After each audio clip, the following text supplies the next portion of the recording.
ces deux enfants. Les piliers de la foi.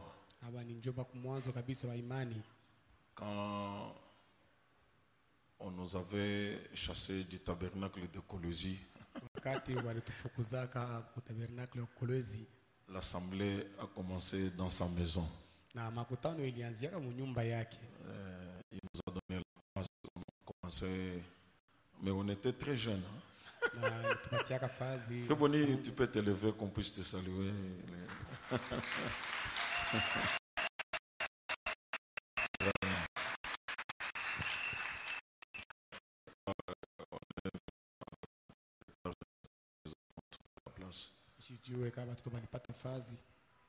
Bon,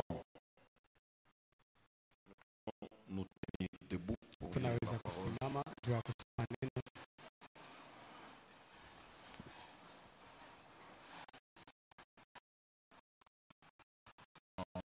Samuel chapitre 15, Samueli wa pili sura ya 15 verset 14.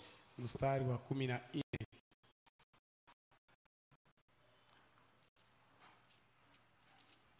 Et David dit à tous ses serviteurs qui étaient avec lui à Jérusalem: levez-vous, fuyons, car il n'y aura point de salut pour nous devant Absalom. Et vous de partir,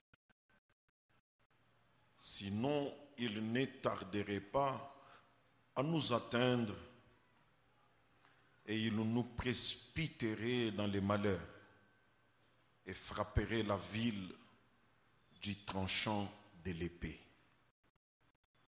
Notre Père et notre Dieu, au nom de Jésus-Christ, nous sommes rassemblés en ces lieux pour toi. Tu es l'immortel, la vie Zoé. Père, dis un mot et nous vivrons. Et il a prééminence sur chaque esprit et accomplit tes signes et tes prodiges qui montrent ta résurrection. Bénis le peuple, alors que nous nous soumettons à toi pour l'onction, l'inspiration et la révélation au nom du Seigneur Jésus-Christ. Amen.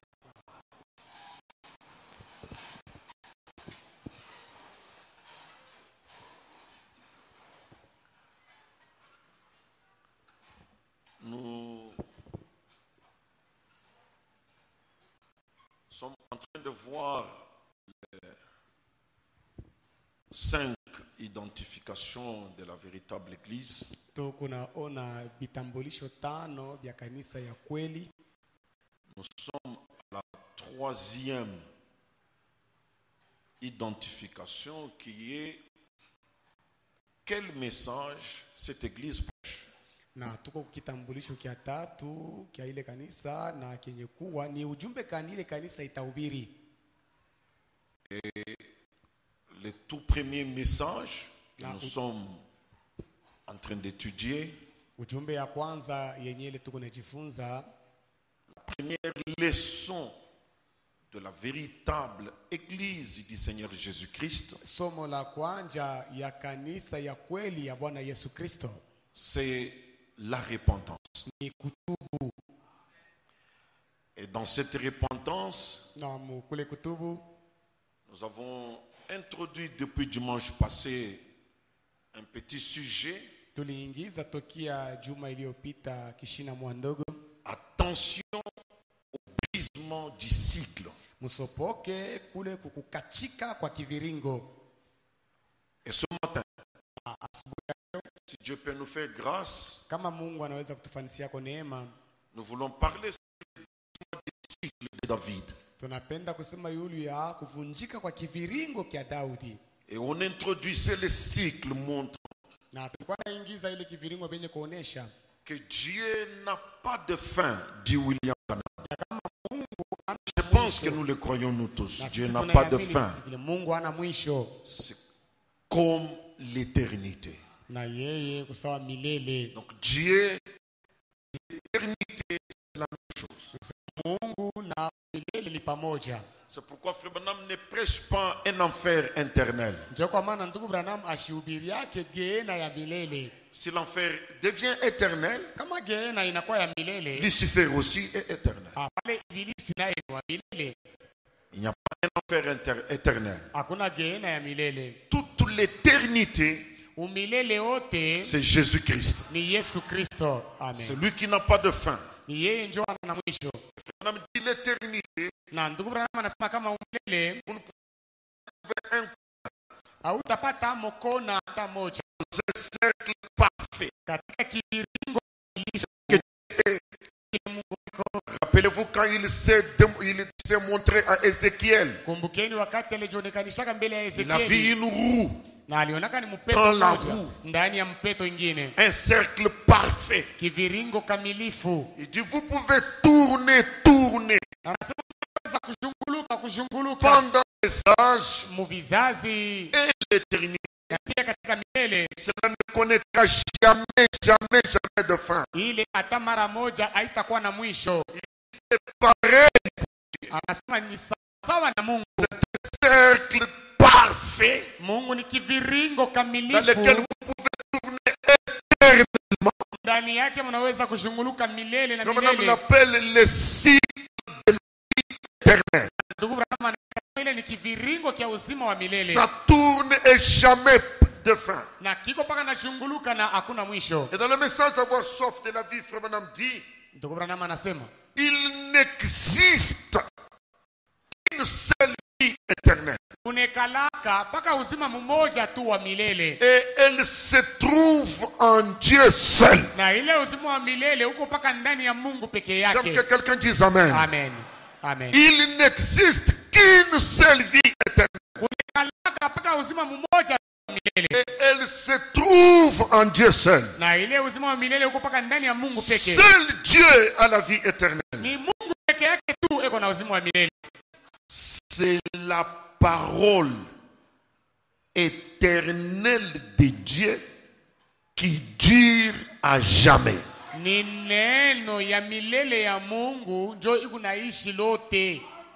Amen. Dieu est éternel.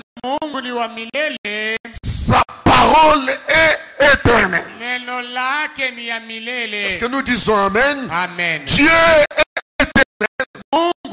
Et Dieu équivaut à sa parole. Dieu n'est pas plus grand que sa parole. Dieu n'est pas moins que sa parole. Au commencement était la parole. La parole était avec Dieu. Et la parole était Dieu. Aussi vrai que Dieu est éternel, sa parole est éternelle. Est-ce qu'un croyant peut dire Amen? Sa parole éternelle, elle dure à jamais. En d'autres termes, si nous accrochons à la parole, nous entrons dans le cycle parfait. Si nous nous accrochons à la parole, parce que la parole de Dieu est éternelle, elle n'a pas de fin. Nous aussi, nous nous retrouvons entraînés dans le cycle parfait, dans le cycle de la vie éternelle, dans le cycle qui tourne sans fin. Est-ce que quelqu'un peut dire Amen? Aujourd'hui, nous allons donner encore raison à Branham lorsqu'il nous dit si seulement nous continuons à suivre la continuité de la parole, nous ne faillirons jamais. Est-ce que anasema kama tunafuata la continuité de la parole de Dieu, maendeleo ya neno la Mungu, nous aussi, nasi pia nous ne faillirons jamais. kamwe En hatutaanguka. d'autres termes, Namna nyingine ya kusema, tu deviens, unakuwa je deviens na mimi nakuwa infaillible. wasio kuanguka. Amen. Amen. Amen. Nous voici retournés au monde de l'infaillibilité. Tumerudia sasa kwa ulimwengu ya kutokuanguka. Un homme qui suit la continuité de la parole. Mtu mwenye kufuata maendeleo ya neno.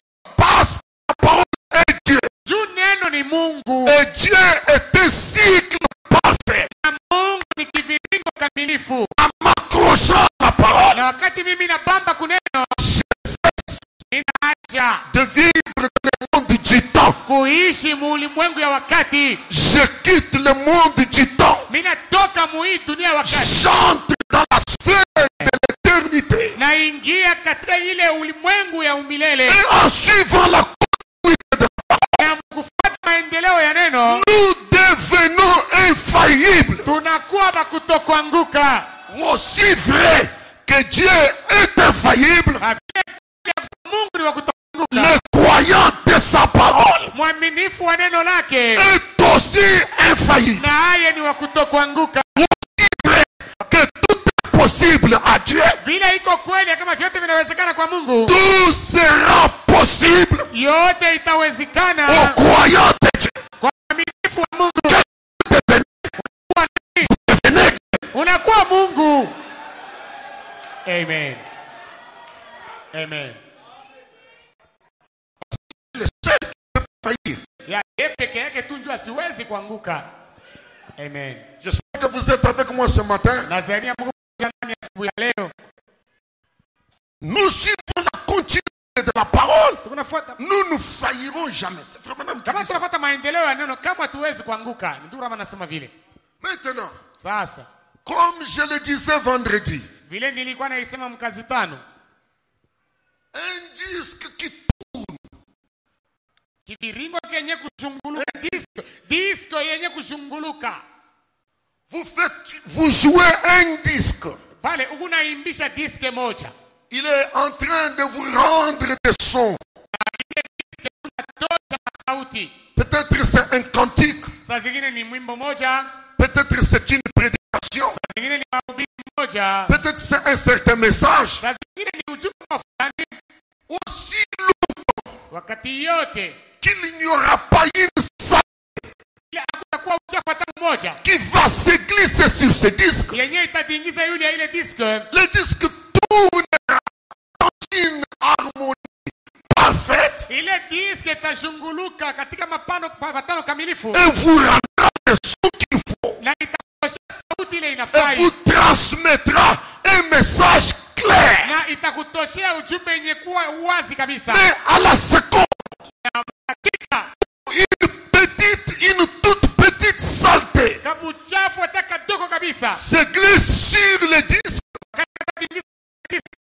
l'harmonie est bloquée ou perturbée. na ile mapatano ya mzuri vile inavurukwa. Au lieu qu'il vous donne un message clair dans une harmonie, Bali kutosha sauti unasikia mzuri katika mapatano l'harmonie sera perturbée. na ile mapatano nzuri ile itavurukwa. Vous aurez un message à répétition.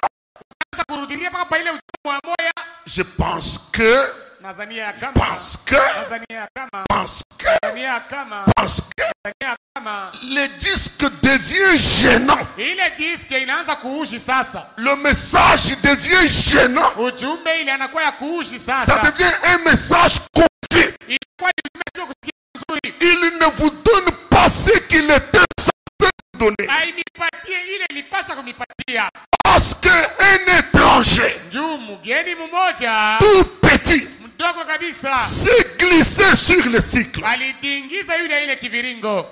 Et frère Branham nous enseigne. Na ndugu Branham anatufundisha. C'est cercle parfait qui est Dieu ou sa parole. Ile kiviringo kamilifu yenye kuwa Mungu ama neno lake. Perd la pression Unapoteza nguvu brise son harmonie.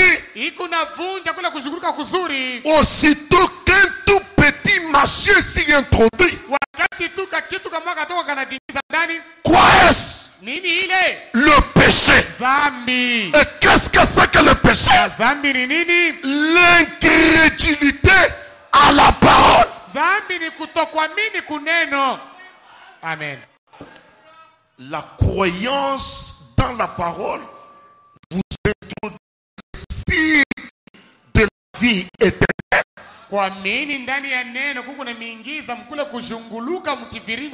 Et l'incrédulité à la parole.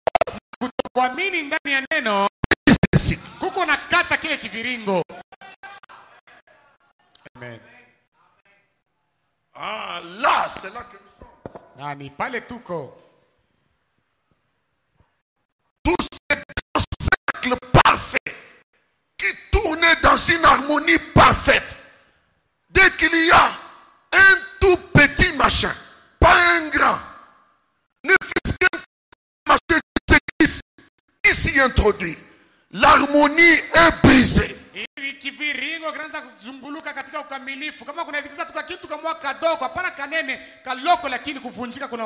Au lieu que le cycle continue, au lieu que la rotation continue, il y a une perturbation.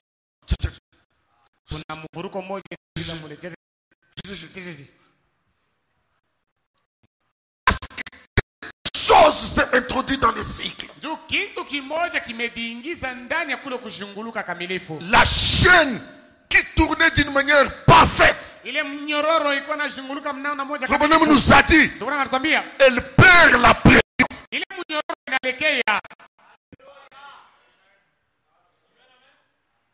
Ça commence à pendre. Et les mécaniciens savent la tension n'est pas parfaite. La chaîne qui tourne, si elle n'a pas adhéré parfaitement à la poulie, le moteur ne travaille pas rendement. Amen. Vous réfléchissez ou vous dites Amen. Amen. Choisissez, vous réfléchissez ou vous dites Amen à la parole. Amen. C'est comme l'exemple que j'ai donné, que Manseba m'avait donné là. Vous jouez au foot. Vous participez au jeu. Oh, tu avances. Et à un moment donné, l'élastique cède à kilomètre. Tu verras toi-même que tu y deviens hors jeu. Parce que tu ne sais plus être à l'aise. Tu as tendance à tenir la culotte. On commence à te solliciter.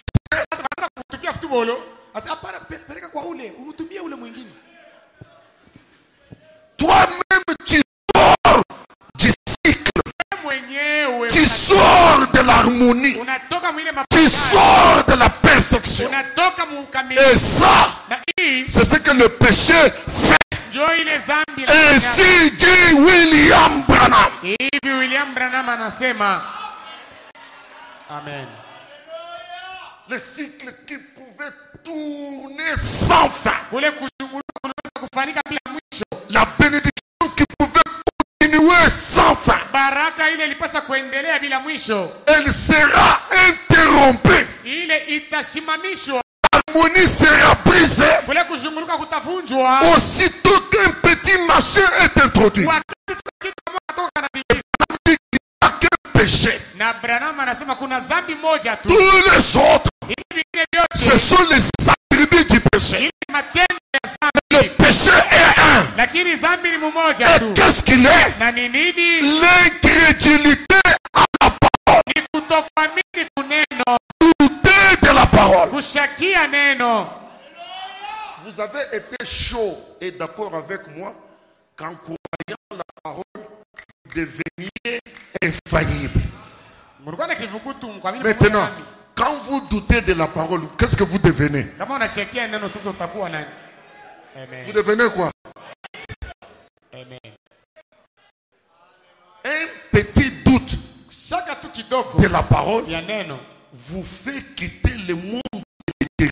inakutosha mudile ulimwengu ya mbele, Vous retourne dans le temps. inakurudisha mu Et wakati. frère Branham dit, le temps a été introduit à cause du péché. Na ndugu Branham anasema wakati iliingizwa Dieu lui yeye ni milele. Amen. Amen. Dieu ne se compare pas à un puits ordinaire d'eau. Il se compare à un puits artésien. Ça ne fait que jaillir, jaillir, jaillir. C'est ça Dieu. Et la femme samaritaine puisait à un puits ordinaire. Ule mwanamke Msamaria alikuwa anashota kukishima tu isaki ya chochote. Jésus lui dit, Yesu akamwambia, je peux te transplanter. mimi naweza kukutoa De là où tu es. na kutosha pale Dans le cycle où je suis, na kukuingiza qu'est-ce que tu deviendras? utakuwa nani? Une source. Wewe kwa chemchemu. Amen. N'est-ce pas? Si vile L'eau que moi je te donne, maji ile mimi nakupatia tu n'auras plus jamais soif. kamwe hautakuwa tena na kiu, Et tu deviendras toi-même une source. na wewe ndio utakuwa chemchemu. Lui, c'est la parole. Na yeye ni neno. Alors quand vous quittez la question à la parole, vous quittez le cycle de la source, vous allez dans le temps. Vous devenez un homme de circonstances. Unakuwa ni mtu wa wakati. Ça, par-ci, par-là. Leo pale, kesho pale, paka vile. Par-ci, par-là, tu peux voir un peu clair. Kiloko kiloko unaweza kuona mzuri. Et par-ci, par-là, tu ne vois pas clair. Nafasi nyingine ya onemo. Qu'est-ce que ça signifie? Maana yake ni kusema nini? Tu as quitté la sphère de l'éternité, de ce qui tourne de soi. Unatoka kile kibiringi Et tu es revenu dans le cycle du temps. Dans le cycle du temps, il faut pousser. wakati inafaa kusukuma kwa nguvu. Huko nasukuma kukankamisha kwa nguvu. Si l'homme avait la révélation de ce que c'est que le péché, Dieu n'insisterait pas auprès de lui pour qu'il fuit le péché. Kama mtu Frère Branham dit, écoutez, Frère Branham dit, si une chose vous fait tomber et que vous êtes intelligent, la prochaine fois, vous allez fuir même l'apparence de cette chose-là. Rien que l'apparence, une chose qui ressemble à ça, je fuis. kama kitu kimoja kilikuangusha, wakati ile itakuwa ukikimbia hata kitu kufanana hata na kiasi unakimbia. Est-ce que là au-dessus quelqu'un? Nous sommes devant les grands miroirs. Tuko mbele ya rikalashi mkubwa. C'est ça le côté du message. Ya ujumbe. C'est pour vous montrer qui vous êtes, Ni njia kunionyesha huko na d'où vous venez, unatokea wapi où vous allez. na huko Vous devenez intelligent. Vous comprenez comment les choses fonctionnent. pale unakuwa Parce que Dieu nous a appelés à entrer dans la divinité. Et la divinité est un cycle parfait. Mungu alituita kuingia katika umungu na umungu ni kiviringo kamilifu. Avant que je me perde, vous savez, Mnajua quand Dieu wakati Mungu analeta zawadi moja, les dons de Dieu, zawadi ya Mungu c'est Dieu. ni Mungu. Amen. Ça n'a pas de fin. Haina na mwisho. Amen. Amen. Amen. Les dons de Dieu, c'est Dieu. Zawadi ya Mungu ni Mungu. Unamshitusha. Dieu est là. Mungu yuko hapo. Comme Dieu est en Branham là. Mpaka vile Mungu anakuwa ndani ya Analala. Dieu est là. Mungu. Dieu est là. Hakuna Mungu wa kwendaka kuluria, kwendaka kuluria. Amen. Amen. Amen. Si c'est un don de Dieu, Kama ni zawadi ya Mungu, c'est Dieu. ni Mungu. Et Dieu Na Mungu n'a pas de fin. hana na mwisho. Amen. Ton corps sera usé, Mwili wako utazeka, mais la la divinité ne s'usera jamais. Lakini bumungu habutazekaka hata mara moja. J'ai envie de sauter. C'est pourquoi un vieil homme de 80 ans, un homme de couleur, fatigué dans la chair, on lui demande de monter à l'estrade. Branham critique ça dans son cœur. Il dit il est déjà vieux. Qu'est-ce qu'il peut produire? Mais qu'est-ce qui était vieux? Le corps, la divinité pimpante, la divinité neuve. Et lorsqu'il s'est tenu à la chair, il était faible. Branham dit, les 5 minutes qui ont suffi, le vieil homme a sauté. Il a dit, l'estrade est petit. Donnez-moi l'estrade. Il n'y a pas une place pour que c'est Christ que vous voyez, que vous avez ramené dans le temps. Il n'est pas l'élément du temps. C'est son origine. Au jour de l'éternité, Christ est éternel. Le don de Dieu est éternel. C'est l'homme à cause du péché qui vit dans le temps. Ce matin, nous avons une invitation. Faire du temps. Allons dans la sphère de l'éternité où les choses tourneront et retourneront sans fin. Amen, amen. Je pense que Dieu veut vos consciences. Je suis en train de dire honnêtement, si tu reçois une bénédiction, c'est une bénédiction éternelle.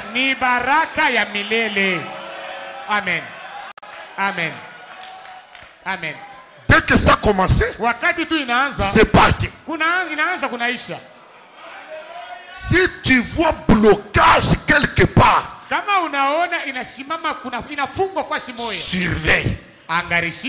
Dans la rotation du cycle, dans la rotation du disque, une saleté s'est introduite.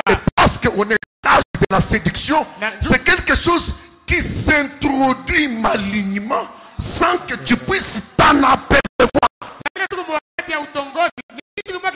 C'est pourquoi mon inspiration, faisons attention.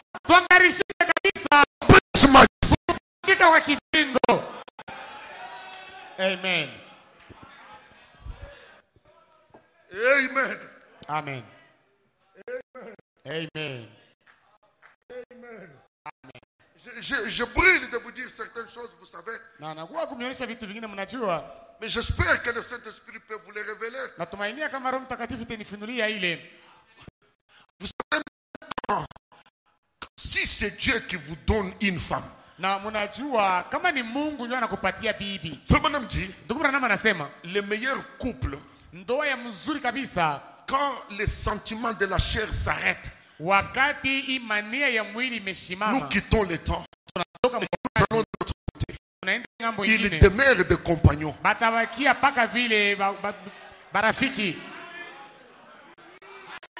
Il demeure des compagnons. Ce sont ceux-là qui s'étaient trompés. Donc les erreurs seront rectifiées. Amen. Amen. Il y a des amis dans la chair. Et vous allez voir que ce sont des amis de temps. Amen. Ce sont des amis circonstanciels. Lorsque toi, arbre, l'homme ici c'est un arbre. Amen. Amen. tu pousses des feuilles sur tes branches. Wakati unatosha majani yule ya ile matawi yako. N'importe quel oiseau peut venir se réfugier. Ndege wote anaweza kwa kufuchama mule. Il peut venir se cacher à l'ombrage. Banaweza kufuchama mule mubimvuri. C'est un ami circonstanciel. Ule ni rafiki wa wakati mwa fulani. Mais que tu entres dans la sécheresse. Wakati tu unakauka. Et qu'il n'y ait plus l'ombrage. Hakuna tena kimvuri. Il n'y aura plus une voiture qui va klaxonner à ta barrière. Mais si Jésus te donne une amitié, il est appelé un ami fidèle. Dont les sentiments ne changent pas et ne changeront jamais. Dans la vallée, il est avec toi. Sur la colline, il est avec toi. Quand l'âge t'ancre, il est là. C'est du goudron collé au bois. Et ça devient une unité. Jésus, même quand il traverse la vallée de l'ombre de la mort, il ne t'abandonne jamais. Ça signifie un cycle parfait. Pas la variation à cause du temps. C'est éternel. Dieu aime. Il aime. Il dit j'aime Sion. Pour Sion, je vais me battre. Et je couvrirai ses adversaires de l'opprobre éternel. À cause de la donc si Dieu aime, c'est un cycle parfait. Amen.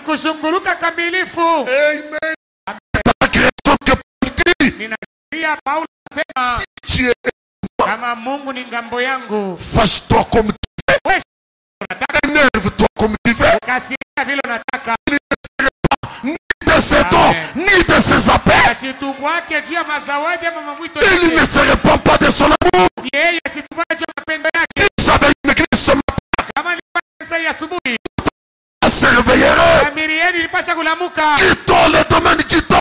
Allons dans la sphère éternelle. La sphère éternelle. Et là, c'est le monde de la parole de Dieu. Croire sa parole.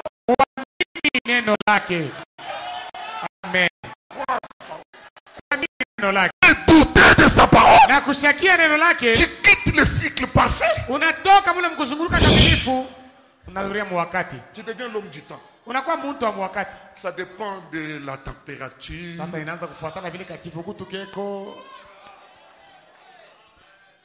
Ce matin, si le Dieu de William peut me faire grâce, je voudrais parler sur le brisement du cycle du roi David.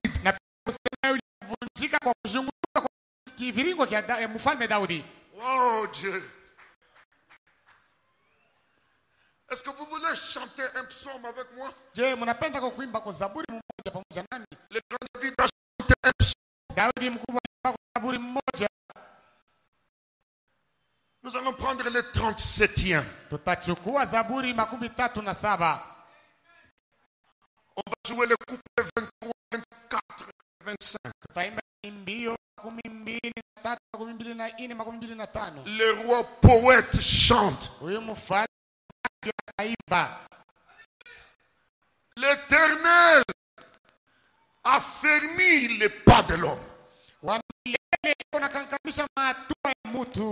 Amen. Il prend plaisir à savoir.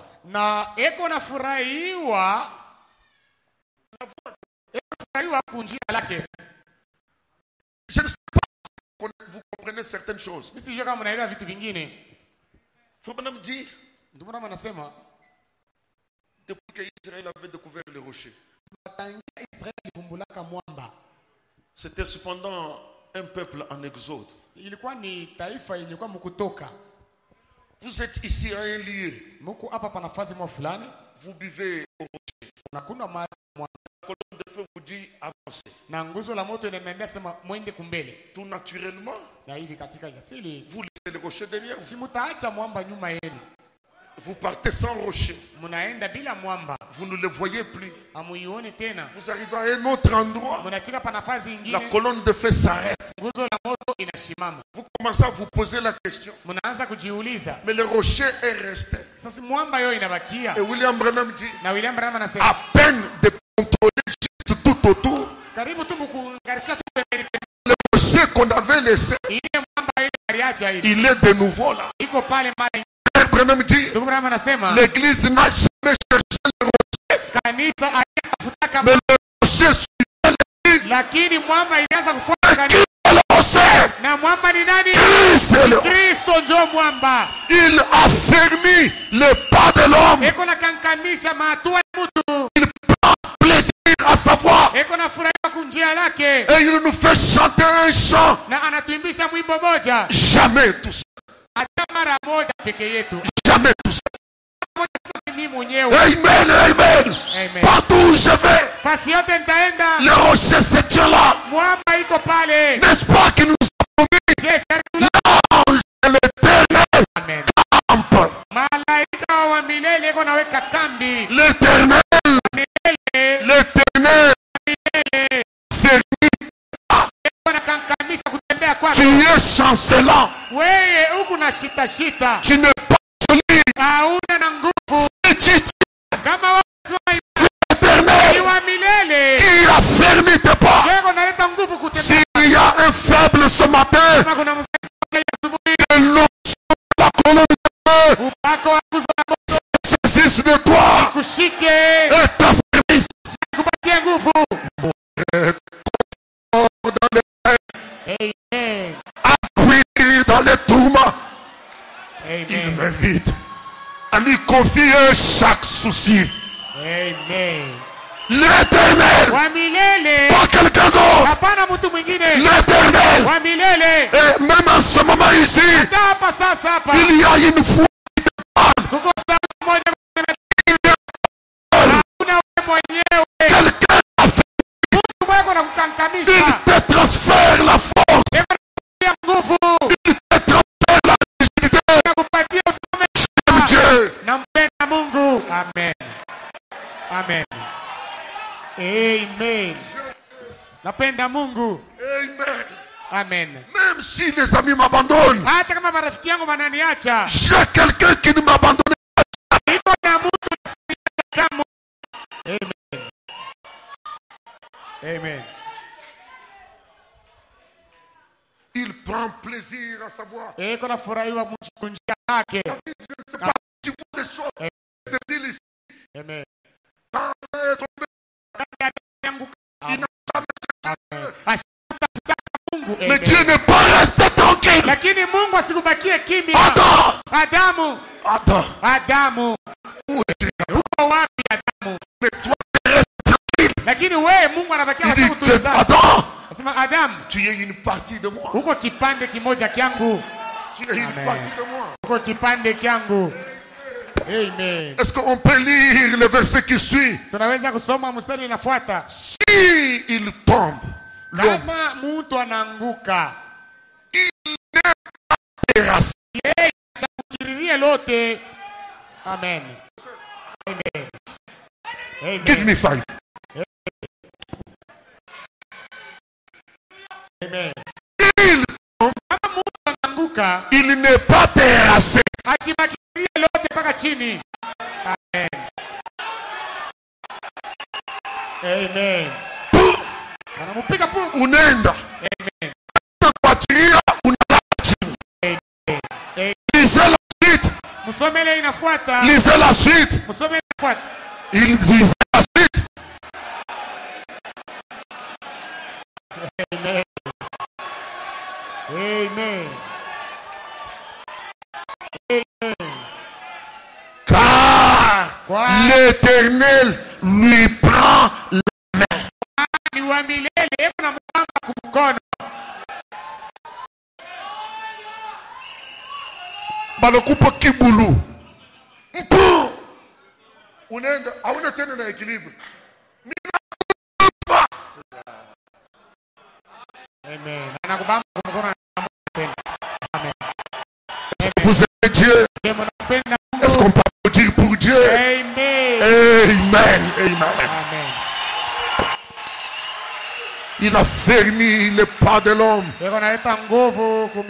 Il prend plaisir à savoir si Jana tombe, il ne sera pas terrible. Laisse-moi te dire, quel que soit le coup de vent que vous subissez,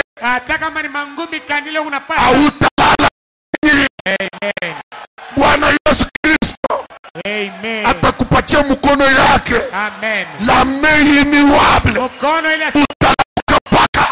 Amen. Matin tu te relèveras. Hii asubuhi ya leo utalamuka tena. Amen. Amen.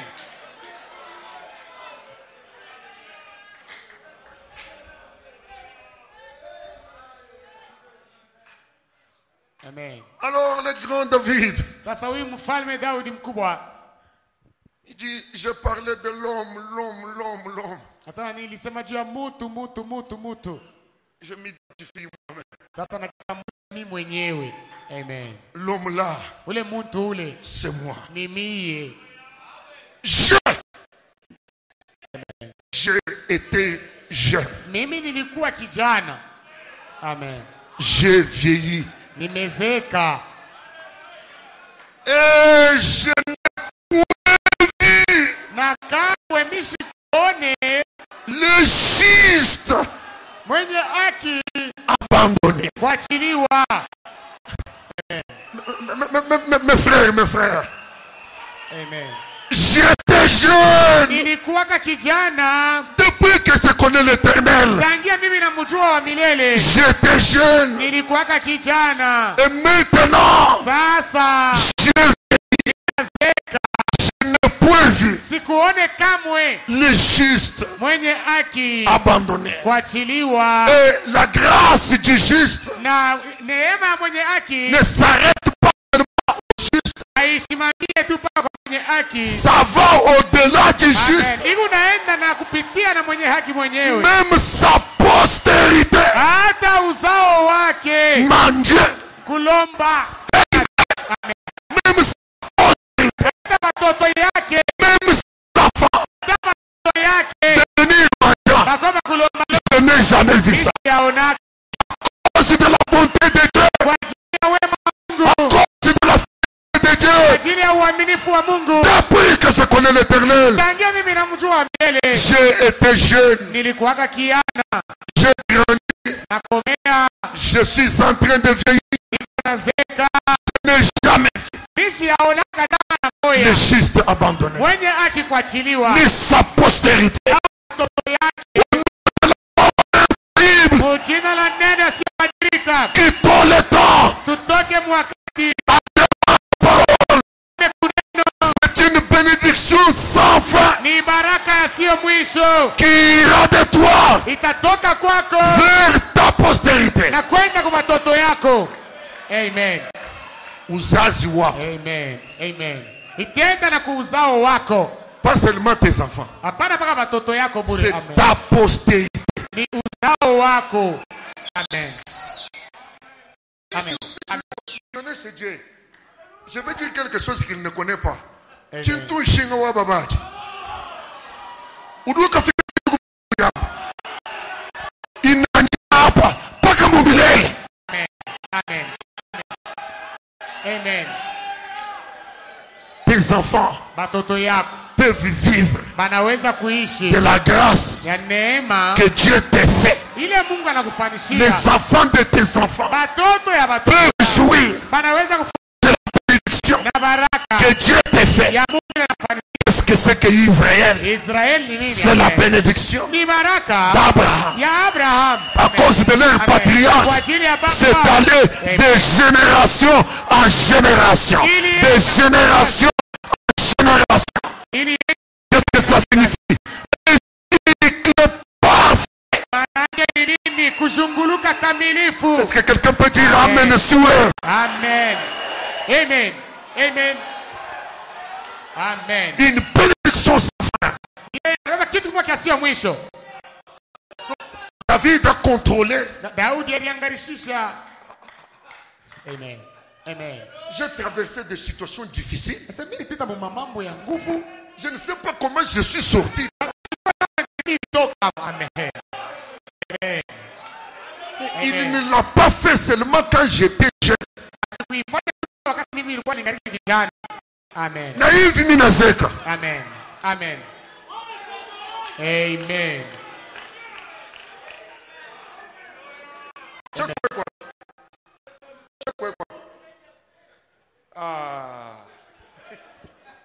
Mimi nakumbuka mwimbo moja zamani. Neema, neema, neema ya Bwana. Neema ya Bwana mulango ni wazi. Oh neema, neema, neema, neema ya Bwana. Neema ya Bwana. Sikiliza nikueleze sababu nina furaha. Amen. Sikiliza nikueleze sababu ninaokolewa. Amen. David, un homme qui a expérimenté la grâce de Dieu, il dit j'ai péché. Daudi mtu kama Mungu akasema nilikuwa kiasi. J'ai vu. Hapa mimi nazeka. Amen. Maintenant. Sasa. Maintenant. Sasa. Maintenant. Sasa. Je suis sûr que vous n'avez pas bien lu le texte. Ninahakikisha kusema amkusome mzuri kabisa ya andiko. Revenons. Turudie po.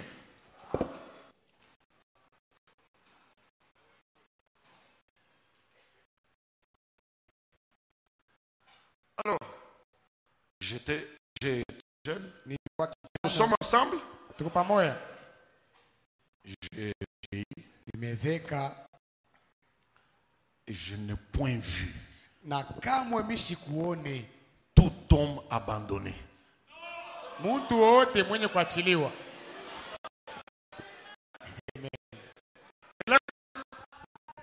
Tout homme. Mtu wote. Est-ce qu'on peut répéter à haute voix qu'est-ce qu'il est écrit là-bas?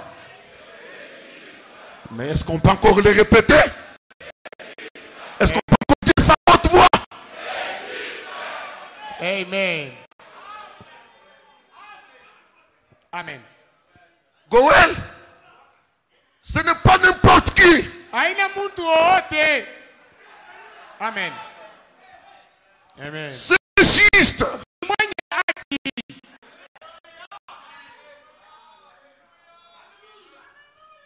Je voudrais ouvrir le dictionnaire qui ne faillit pas. Napenda kufungula kamusi yenye ila yamkake kamwe. Amen. Amen. Amen. Un prophète est une Bible. Nabii ni Biblia. Amen. Et une Bible est un prophète. Na Biblia ni nabii. Amen. Amen. Qui est juste? Mwenye haki ni nani? Amen. Je peux tricher pour vous. Juste un morceau du pain. D'en crois-tu cela? Il a prêché le 16 juillet 50. Point 30. Remarquez quel genre d'homme il est venu là. Na tazameni ni ku aina kani ya batu alikuya pale. Dieu est venu vers quel genre d'homme? Na angalieni Mungu alikuwa kwa mtu wa namna gani? Un homme qui était juste. Mtu mmoja ule alikuwa mwenye haki. Amen. Un homme juste. Mtu mwenye haki. Ce n'est pas un homme sans péché. Aina mtu wa sho zambi hapana. Mais un homme qui compte sur sa justice à lui. Lakini mtu mwenye kutumainia yulu ya uwaki yake ye Mungu. En confessant ses torts à Dieu. Mukukiri mankosa yake kwa Mungu. Amen. Amen. Amen. Amen. Un homme juste. Mtu mwenye haki. ce n'est pas un homme sans péché. haina mtu wasio dhambi. J'ai lu l'écriture vendredi. Nilisoma andiko mkasitano. Si vous dites que vous n'avez pas de péché, la vérité n'est point en vous. Kama mwa munasema hamuna na dhambi, ukweli hauko ndani yenu. Vous vous trompez. Pale unalanda. Mais un homme juste, Mtu mwenye haki c'est celui qui s'appuie sur sa justice à lui. ni yule mwenye kutegemea yulu ya uwaki yake ye Mungu. Et comment est-ce qu'on s'appuie sur sa Na justice? namna gani tunategemea yulu ya uwaki wake? C'est en confessant ses torts à Dieu. Ni kukiri makosa yako kwa Mungu.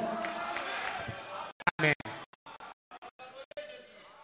L'homme juste Mtu mwenye haki qui peut vivre la miséricorde de Dieu de la jeunesse à la vieillesse et la transmettre sur sa postérité, mwenye anaweza kuishi rehema ya Mungu kuanzia kubuyana kufika kubuzela kuipeleka kuuzao wake, c'est un homme qui ne cache pas ses fautes. ni mtu ule ashifuchikake mankosa yake.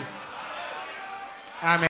C'est un Jacob Ni Yakobo mmoja conscient qu'il est indigne. mwenye kwa na dhamiri ya kusema asistahili, Il n'est pas digne de se présenter devant le Père yeye asistahili kwenda mbele ya Baba parce qu'il n'est pas celui à qui la bénédiction était destinée juu aina yenjo baraka ilipata kwake, et qui peut se cacher lakini ule anaweza kufuchama derrière la peau du juste. nyuma ya ngozi ya mwenye haki. Il s'est couvert de la peau de celui qui méritait. Alijifunika ngozi ya yule mwenye alistahili, Il a gardé sa voix. akachunga sauti yake. Père, c'est moi le coupable, Ni mimi mkosefu, mais touche-moi, lakini uniguse, touche-moi. uniguse. Et tout homme Na mtu wowote qui se cache mwenye kufuchama derrière la peau de Jésus, nyuma ya ngozi ya Yesu, qui prend ses péchés, mwenye kubeba mazambi qui yake, le noie dans le sang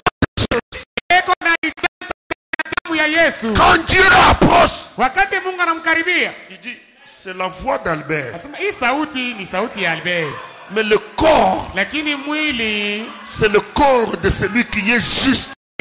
ya yule mwenye kwa haki. Je ne peux pas frapper les justes. Sawa vile siwezi kupika mwenye haki, Alors lui, il a la grâce. pale yeye eko na neema Et huyu. c'est cela la grâce. Na njoo neema ile. Qu'est-ce que c'est que la grâce? Je ne suis pas, Mimi sistahili, je ne peux pas précéder. siwezi kutangulia, Je serai rejeté. pale watanifukuza. Je me couvre de la peau de celui. Najifunika na ngozi ya mwenye kustahili. Je suis sur sa justice. Mimi nategemea yulu ya waki wake. Et moi, je bénéficie de la grâce. Napatia neema. J'aime le message. Amen. William Branham dit, William Branham anasema un homme avait son troupeau. mtu mmoja alikuwa na nyama yake, Il avait des brebis alikuwa na kondoo et il avait un mulet moche. na alikuwa na mpongolo mwa mubaya, Et le patron est venu. na ule boss akakuja, Il cherchait une bête à abattre. anaanza kutafuta nyama ya wae kuua. Le mulet est allé vers sa mère. Akaenda kwa mama yake, Maman, akasema mama, moche comme moi, bubaya hivi niko je serai le premier à être sacrifié. minjo wa kwanza ule batau On va m'enlever la vie. batanitosha uzima, Je ne suis pas digne. sistahili Tellement je suis moche. zaidi, niko mubaya sana. Il disait ce qu'il était. Anaanza kusema kila alikuya, C'est ça qu'on faisait. njo kukiri kule, Dire exactement les choses telles qu'elles sont. kabisa kabisa mambo vile iko. Il dit, moi ici, maman, Asemie huyu mama, je n'ai pas de belles lèvres. sina na milomo ya mzuri. Vous voyez l'agneau que nous avons ici, là. Naona huyu kondoo tuko naye hapa, Il a de belles lèvres. milomo yake iko ya mzuri, Il ne dit pas n'importe quoi. asisemage kitu kyokyote tu, hapana. Mais moi ici, Lakini mimi mes lèvres sont impies. milomo yangu iko ya mchafu. Je raconte du n'importe quoi. Nasema kanyaka izuru nini? Si on met la liste des bavards, Kama naweka tu manjina ya bakusema sema la nini? liste des comérages, Banaweka tu manjina ya bakabwabwa. je suis là. Niko hapo. Je n'aime pas être comme ça. Mimi sipendake kuwa vile. C'est ce que je fais. Japo kile ninafanya. Maman, je pense, Mama nawazia. je mérite la mort. Ninastahili lufu. Je suis coupable. Mimi Je ne nimehukumiwa. suis pas beau. Ni sina mzuri. J'ai des yeux qui louchent. Niko na macho ya katre. Au lieu d'avoir les yeux fixés sur les choses justes, Bahari ya kuwa na macho ya kuangalia vitu vyenye. mes yeux vont toujours de travers. Macho yangu iko naangalia mpaka kumpembeni. Chaque fois, au lieu de regarder à la parole, Kila mara pale mimi kuangalia kuneno. mes yeux déraillent toujours. Macho yangu inaendaka mpaka nje kila mara. Maman, je suis laid. Mama niko mbaya.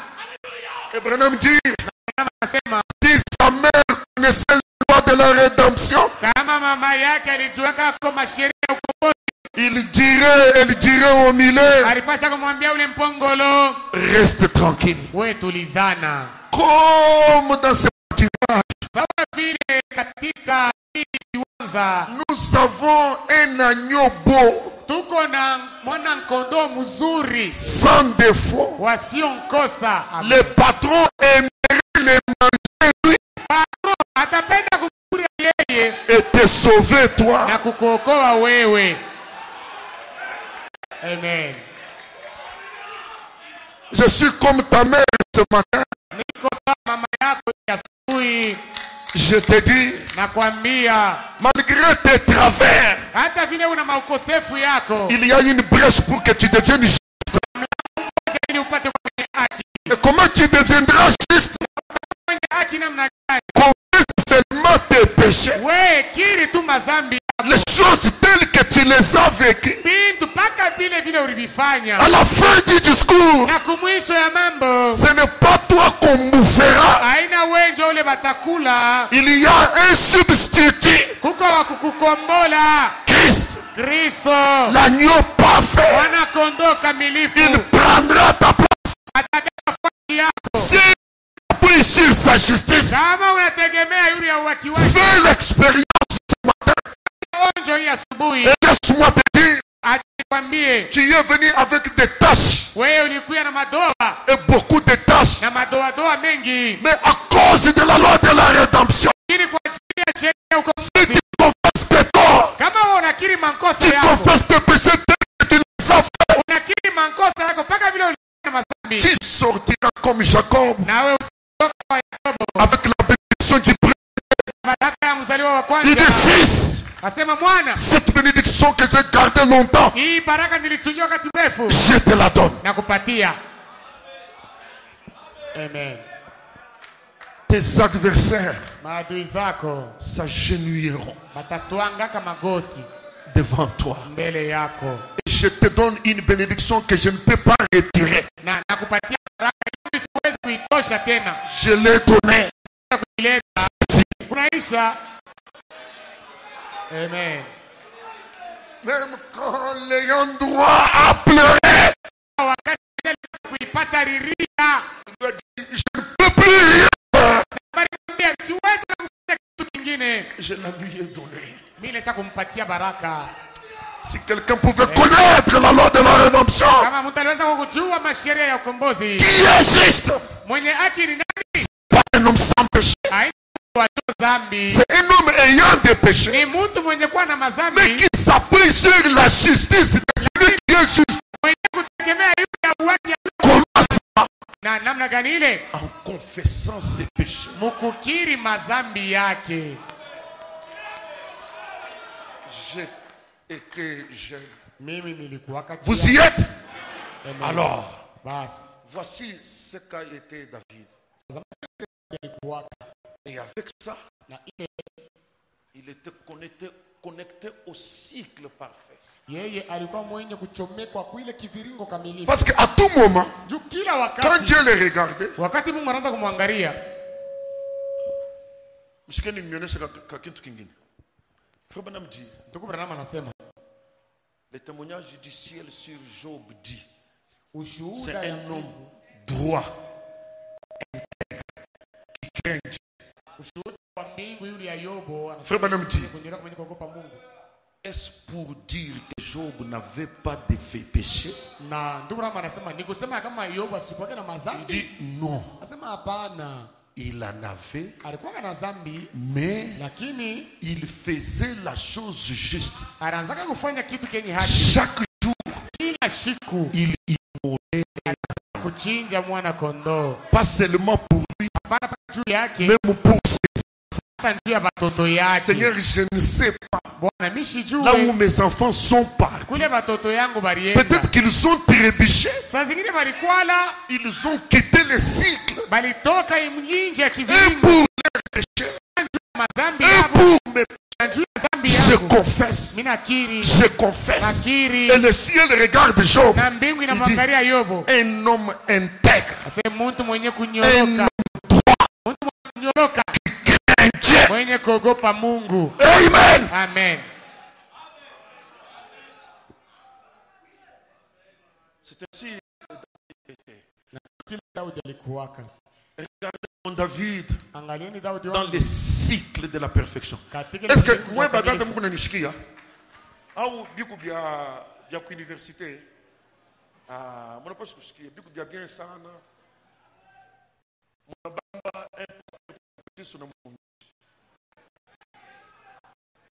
mfundisha. C'est-à-dire qu'un homme juste, Nikisema kama mtu mwenye haki, tu peux l'avoir vu le matin saa zingine ulimuona asubuhi dans une faute. munkosa moya. Réellement dans une faute. Ya kweli munkosa mwa fulani. Mais aussitôt que tu as tourné le dos, Lakini wakati tu wewe unamgeuzia mkongo, le mécanisme ile kitu cha ndani de la justice, cha uwaki pas kinatumika sasa. Amen. tranquille. Yeye ashina wa kutulizana. Il dit, Seigneur, j'ai fait ça, ça, ça. Ase Bwana, mimi nilifanya kitu C'est ça fulani. qu'on fait ça. Et quand Dieu regarde, Mungu anaangalia. juste, Sema huyu mwenye haki.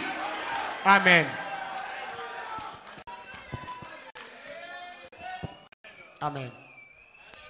je vais m'adresser à toi pour faire attirer leur attention. Voici mon David dans un cycle parfait. Katika Daudi wangu yeye hapa katika kiviringo kamilifu. Son père lui dit, Baba yake akamwambia, je te nomme gardien de brebis.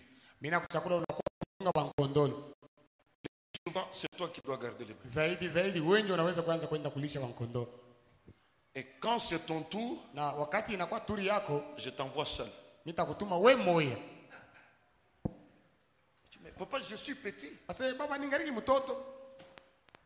J'ai dit quoi? Mimi nasema nini? Allez, Wende. Vas-y. Voici David qui part. Daudi yeye anaenda. Jeune. J'ai été jeune. Mimi nilikuwa kijana. Tout petit. Tout le monde l'appelait enfant. Bote baraza kumuita Petit enfant. ase mtoto kiloko. Petit enfant. Mtoto kiloko. Parce qu'il était réellement petit. Alikuwa mtoto. Il commence à garder les brebis. Akaanza kuchunga mankondoo. Un lion vient. Simba moya akakuja.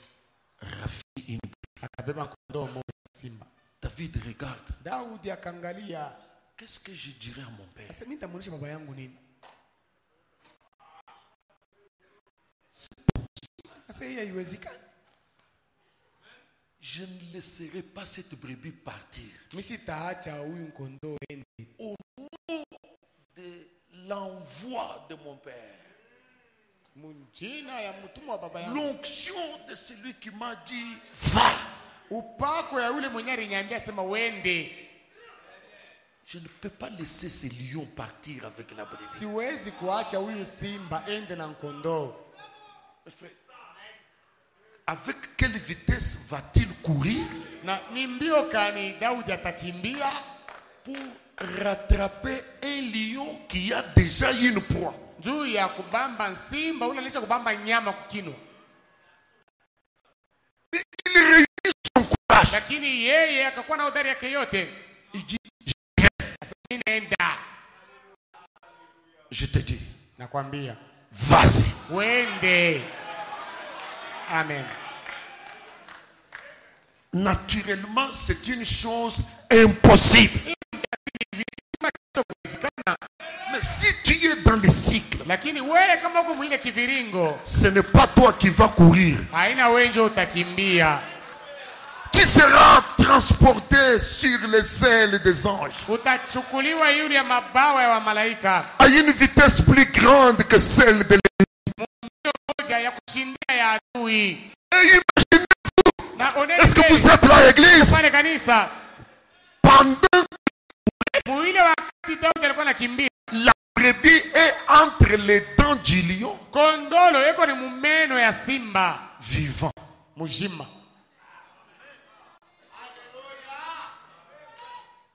Moi que vous voyez ici, Mimi mnaona, vous ne me tuerez jamais. hamuta ni uwaka tamara moja. Jusqu'à ce que Dieu décide. Kufika na pale Mungu atachukua mpango. Même entre les dents du lion. Parce que quand les lions font comme ça, Juu wakati simba na baba meno hivi. meno inengia. Et puis, vous êtes de grandes personnes. Simba anabambiaka kinyama wapi. Là où il y a l'artère principale. Kwenye kwa mshipa ya damu ya mkubwa hivi. Ni njuu kukuua. Kile bakia ni damu iko natoka. Mais cette brebis n'est pas. Lakini ule kondola sikufe hapana. De la même manière Namna ile moja que Jonas n'était pas mort dans la baleine. Yona asikukufake ndani ya tumbo ya samaki. Le Saint-Esprit te dit, Kwa mtakatifu naye nakwambia, cette épreuve-là ne te tuera pas. haitakuwa. Amen. Tant que Dieu n'a pas fini avec toi, Wakati ile Mungu asiyamalizana na weye, rien ne peut t'ôter la vie. hakuna kitu kinaweza kukuua. Pourquoi tu respires? Juu ya nini Dieu unapumzika? a quelque chose à faire avec toi. Mungu ana mambo ya kufanya na wewe. Pourquoi tu es en mouvement? Juu ya nini uko na Dieu tenka? n'a pas fini avec toi. Mungu asiyamalizana na wewe. Tu peux dire toi-même, Sema na wewe mwenyewe. ce n'est pas encore fini. Bado haiisha. Ce n'est pas encore fini. Haiisha. Il y a quelque chose à faire avec toi. Mungu yuko na kufanya na wewe. David Na Daudi pouvait courir. aliweza kukimbia. Il attrape les lions. Anabamba simba. La première chose, Mbele ya kwanza. il ouvre.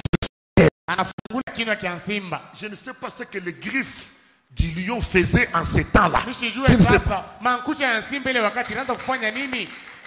Il ouvre sa gueule. Anafungula kinywa cha simba. Il sort la brebis. Anatosha monkondolo. Anamweka huko kumpembeni. Maintenant, il regarde les lions. Sasa anamwangalia Tu simba. veux partir ou tu veux qu'on se regarde? Unapenda uende au unapenda tuangaliane hapa? On dit que si les lions Kama simba se prenaient contre lui, anageuka si, kumgombanisha Daudi. peut-être un autre, Saa zingine il mwingine comprenait que toi, tu m'as ravi la proie. anaelewa si wewe unaninyang'anya hii. Minende. Mais mwingine na yeye demo eko wakichwa nguvu. Unakuwa kunikombanisha kunombana wewe. S'il tourne contre David, Kama anamgeukia kumaanisha Daudi, la brebis restait en paix. kondolo alikia sasa kusimama. La brebis ne se battait pas. Kondolo sikuwa na kombana. C'est David Ni Daudi qui se battait lui-même ndio alianza kukombana yeye avec mwenyewe les lions na simba jusqu'à les tuer. mkufika na kumuua. Si tu connaissais la parole, Ulijua neno ce n'est pas ta bataille. na vita yako C'est Christ lui-même ni Kristo yeye qui se battra pour toi. ndio atakukombania. Toi, tu seras en paix. Wewe utakuwa msalama Au nom de la parole, na neno. tu peux te réjouir. Unaweza kufurahia. Il y a quelqu'un qui combat pour toi. Kuko mtu mwenye kukukombania. Le vainqueur, Mshindaji, le vainqueur de Lucifer, mshindaji wa ibilisi. le vainqueur de l'enfer. Mshindaji wa Il gema. te dit ce matin, Anakuambia Yesu. même si on était déjà en train de fuir avec toi, hata kama walikuwa wanakimbia na wewe, il va te récupérer. atakurudisha. Et je répète, Narudia, il t'a récupéré. anaweza kukurudisha. Amen. Amen. Anaweza kukurudisha zamani. Anaweza kukunyang'anya kule. Si on t'avait déjà amené dans une sphère noire, Kama anaweza kukupeleka moto mweusi. qui est ici maintenant. malaika mwenye kuwa hapa Il va entrer dans la sphère noire là. akiingia mule mungiza mule Il va te récupérer. atakutosha Tu mule sortiras guéri, na utatoka mwenye kuponya restauré. mwenye kurudishwa. Amen. Amen. J'aime Dieu. Nampenda Mungu. Amen. Amen. Non. Sasa Il pouvait récupérer la brebis. aliweza kumnyang'anya ule nkondolo. David reste seul. Daudi anabaki peke yake. Est-ce moi? Sasa je, ni mie huyu? Comment? Ni mambo gani? Même si on peut parler. Hata kama tunaweza kukusema. Paka mie huyu. Amen. Minofu yenyewe ya biakweri shinana. Comment? Namna gani? Amen. Il regarde. Anaangalia simba. Anachakufwa pale. Alléluia. Amen. Puisse le Dieu que je sers de tout mon cœur Huyu Mungu unatumikia na moyo wangu wote. te faire grâce. Akufanisie kwa neema. Que tu regardes Upate kuangalia l'épreuve géante. ile jaribu munene. Amen. Amen. À la morgue. Amen. Et que tu te poses la question. Na upate kuiona kumorga na Est-ce moi? je ni mie Oui. hiyo. Si tu es juste, Kama huku mwenye c'est faisable. itawezekana. Un Amen. homme qui confesse ses péchés, Mtu mwenye kukiri c'est faisable. ile inawezekana. Amen. Je veux courir. Amen. Je veux courir. Tunaenda haraka. Pius, David n'est jamais allé faire la publicité de son don dans la cour royale. Daudi ashiaendaka kufanya kavumu ya ile zawadi yake mulupango ya mfalme hata mara moja. Amen. Juste. Mtu yake. Vous voyez, Munaona? moi je suis tel. Mie niko fulani. Munaona? Si le don est de Dieu, Zawadi ni ya Mungu. l'écho partira de soi. Habari itajiendea yo yenyewe. Amen. Amen. Amen. L'écho partira de soi. Habari itajiendea mwenyewe. David faisait tous ses exploits à l'écart. Daudi anataka kufanya vile vitu vya kushangaisha kumpembeni kwa yeye mwenyewe.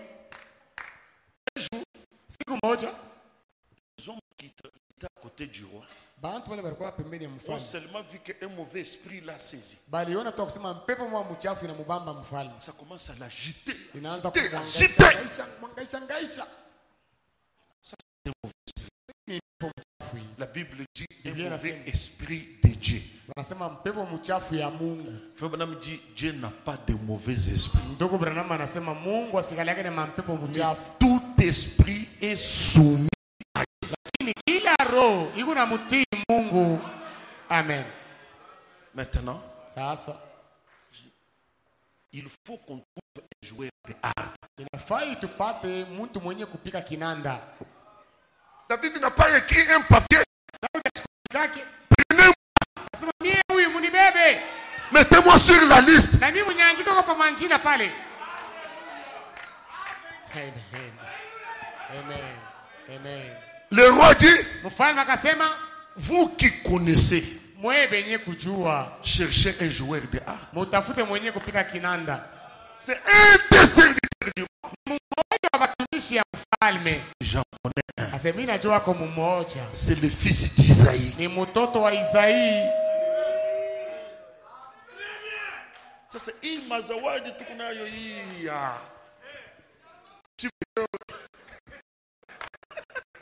Amen.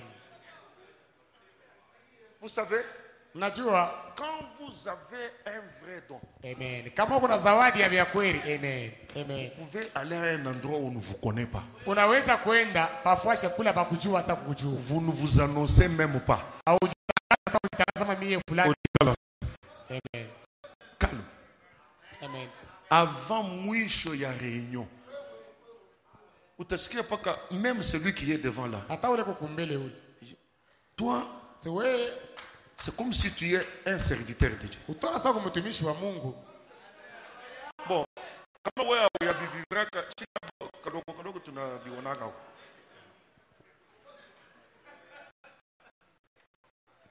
J'ai déjà été à beaucoup d'endroits. Les frères qui me connaissent. Alors comme ça tu salues les pasteurs. Non, non. Je suis venu seulement adorer. Je n'ai pas besoin de les saluer. Mais frère Albert, mais frère Albert, mais tu vas partir comme ça. Réunion inaisha, tunatoka. Les frères dans la voiture. Frère Albert, mais oui, mzungu alipaswa kukufanyia.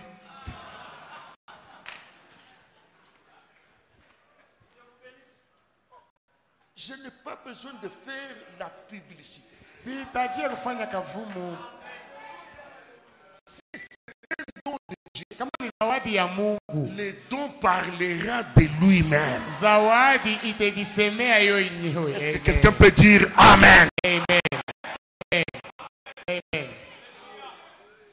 J'expliquais à un frère, ce n'est pas pour me vanter. Nilikuwa nafasiria ndugu mmoja, inajua kutapa hapana. Je lui dis que tu me vois ici. Je n'ai jamais demandé la chair à quelqu'un.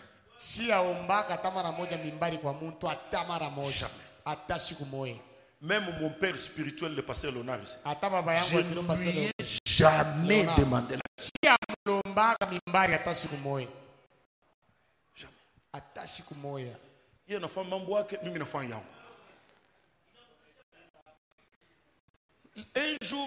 un jour, quand on avait fait la dédicace à Miabi, en retournant pour revenir ici, comme on avait essayé de faire un petit bruit là-bas, alors le pasteur a eu écho. Mon pasteur, le pasteur Léonard. Alors il me dit, tu rentres chez toi quand? Je rentre demain. Tu ne peux pas retarder comme ça, tu prêches mercredi. Non, non. J'ai déjà les billets achetés pour demain. Je pars. Une chance.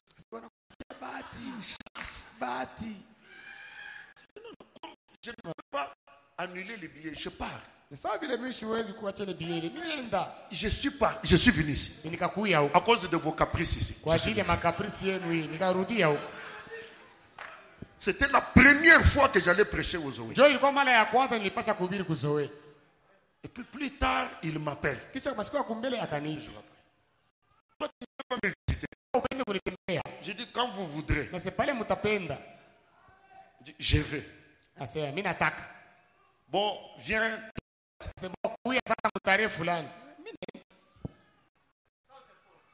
Sans effort.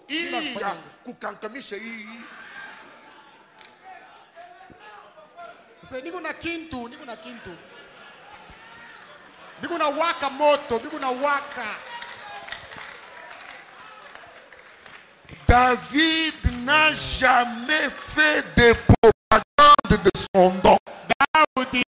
Si c'est un don de Dieu, il parlera de lui-même. Amen. Amen. David dans les cycles, sans effort mécanique. Vous connaissez l'église. Un jour il s'est retrouvé dans la caverne. Saül qui le poursuivait est entré dans la même caverne. Et vous savez que dans la caverne, c'est un kilo de sac. Na Lui, il était au fond. mule mushimu akukua njia kutoka kwa Hakuna njia nyingine. Amen. Et son ennemi entre. Adui yake anaingia. Yeye kwa kumwisho kule. Anaangalia. Amen. Amen. Sasa hapa kuna ishi Un homme juste. mwenye haki Dans le cycle de Dieu. katika kwa kuzunguluka ndani ya Mungu. C'est Saül qui crie. Ni Saulo ndiye analalamika. J'ai très chaud au pied. Moto unaniwaka kumikulu huko. Nipumzike. Saulo Il s'assied. akaikala Sommeil. bushingishi bumwabu kamubamba. Comme Abimelech a dormi devant Sarah. Paka vile Abimeleki alilala mbele ya Sara. Il a volé Sarah. Aliiba Sara. Sarah est là. Sara yuko pale. Anapika bushingishi.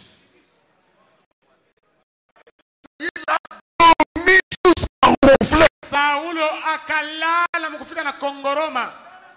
Ce n'est pas toi qui veilles sur toi. Aina wewe ndio kuna kesha yule yako mwenyewe. Amen. Quand tu es dans le cycle, Wakati uko ndani ya kivili, c'est Dieu qui prend soin de toi. Mungu ndio yuko kulinda. Et pendant que Saül dormait Na profondément, wakati Saulo les hommes de David lui ont dit, watu wa Daudi wakamwambia, Dieu, Mungu yeye anakupatia yeye. Umuwe. Angalia que David demeure dans la sphère du temps, pahali ya Daudi apate kubakia ile kivilimo cha wakati, qu'il agisse comme un homme. apate kutenda kama Il mtu. dit, je suis devant mon ennemi, je l'ai. Hapa niko mbele ya adui wangu mimi. Il s'est accroché à la parole. Yeye akabamba kuneno. La parole est éternelle. Neno La parole dit, na neno linasema nini? faites du bien à vos ennemis. Mutendee mema maadui yenu. Donnez à manger à vos ennemis. Patie chakula maadui zenu. Alléluia. Amen. Je ne sais pas si vous me saisissez. Sijui kama mnashika. Et si vous quittez les domaines de la parole, Kama mnatoka makao ya neno, vous devenez l'homme du temps. ni mtu wa wakati. Vous devenez faillible. Unakuwa wa kuanguka. Mais Lakini il a coupé les pans de la robe. akakata tu kipande kia nkanjo. La Bible dit son cœur battait. Na Biblia inasema moyo wake ulikuwa kuna pika pika. Touché à la robe du roi de Dieu. Anasema mimi Je nagusa, ne devrais pas faire ça. mimi nagusa nkanjo ya mpakaliwa wa Mungu. Haikufai nifanye hivi, haikufai Je ne nifanye, devrais pas faire ça. haikufai nifanye hivi. Mpakaliwa wa Mungu. Il y a des gens qui n'ont même pas la révélation d'un roi Amen. de Dieu. Amen. Kuko bantu abana tana ufunuo ya mpakaliwa wa Mungu. Il parle du pasteur comme s'il parle de son ami. Ego nasema juu ya pastori, kuna sana rafiki yake. Il faut faire attention. Inafai kusopoka. Amen. Ne touchez pas à mes oins. Mshiguse kuwapakaliwa wangu. Amen. Et maintenant, Sasa Saül sort.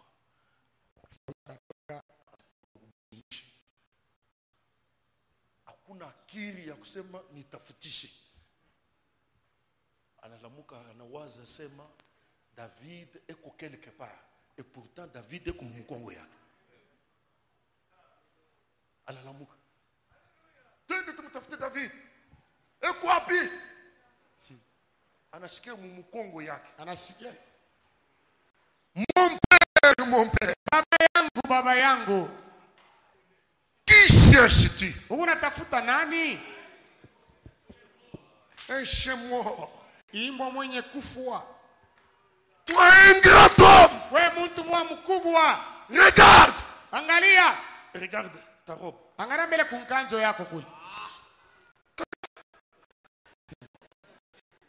Il dit regarde. Asema angalia. Tu étais entre mes mains. Ulikuwa mu mikono yangu. Je t'ai tué. Nilipasha kukuua. On m'a incité à te tuer. Bali nisukuma sema nikuue. Mais j'ai dit Lakini nilisema que le Seigneur me garde. Bwana anizuize. Ce matin, Asubuhi ya leo que le Seigneur te garde. Bwana akuzuize. Que le Seigneur te garde. Bwana akuzuize. Je ne veux pas toucher au sang du roi de l'Éternel. Sipende niguse kutamu ya mpakaliwa wa Bwana. Dieu jugera entre toi et moi. Mungu atahukumu katikati yako na mimi. Frère, Saül a entendu la voix de celui qu'il cherchait. Banduku Saulo alisikiaka sauti ya ule alikuwa anatafuta. Il a vu celui qu'il cherchait. Alimuona ule yeye alikuwa anatafuta. Et David lui a répété parole sur parole sur parole. Na Daudi alisema yule yake neno yule ya neno yule neno. Et Saül était devenu impuissant. Na Saulo alikuwa ashina na uwezo tena. Il a dit fils, akasema mwana, je sais, mimi najua tu es juste. huko mwenye haki. Un homme ne peut pas trouver son ennemi et le laisser vivant. Muntu asiwezi kupata Tu es juste. huko mwenye haki. Si. Ishi. Promets-moi, Unilaki. quand tu seras roi. Utakuwa mfalme. Unilaki. Est-ce que vous me... David ne lui a pas dit donne-moi la royauté. Daudi asikumwambia akasema unipatie ufalme. Mais lui-même a prophétisé. Lakini yeye mwenyewe alitabiri. Je sais. Asema najua. C'est toi qui vas régner. Wewe ndio utatawala. Quand tu seras roi. Kunilakia. De me préserver la vie. Unilaka kama utanichunga la vie de ma postérité. Na uzima wa uzao wangu. Couler les larmes. Daudi akalia machozi. Il dit Père. Asema baba. Je ne peux pas te faire du mal. Siwezi kukutendea mabaya. Je ne ferai pas du mal à ta postérité. Na siwezi kutendea mabaya kwa uzao. Quand David est roi, il a demandé dans la progéniture de Saül, n'y a-t-il pas un survivant? Est-ce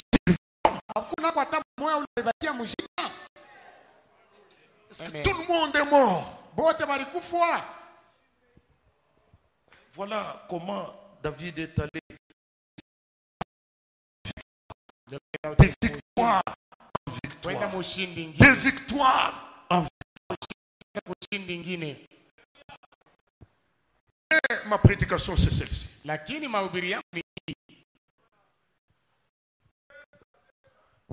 Saül est mort. David est devenu roi. La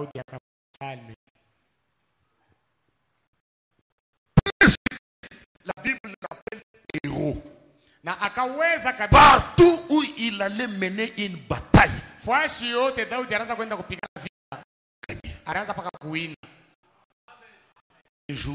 il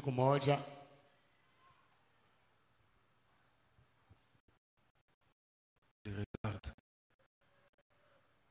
une femme qui se lave.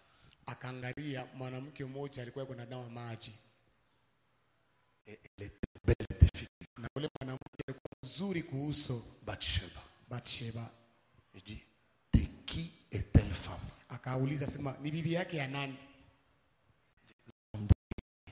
Il est où? Il est à la guerre. L'homme qui avait tenu à la parole devant Saül, qui a tourné dans le cycle parfait, il s'est retrouvé devant une autre parole. Ne convoite pas la femme de ton prochain.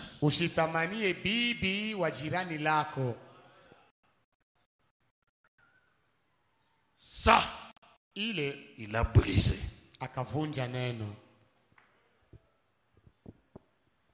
Peut-être qu'il pouvait se dire dans son cœur, j'ai vécu la parole tout ce temps. Il ne peut pas me comprendre. Il a brisé la parole. Il a pris Bathsheba, il en a fait sa femme. Et Bathsheba est retournée chez elle. Quand Bathsheba est retournée chez elle, elle a constaté qu'il avait un rêve. Elle a envoyé un message. Parce qu'il y avait toujours quelqu'un qui avait vu. Il y avait toujours quelqu'un qui l'avait envoyé. Il a envoyé quelqu'un pour...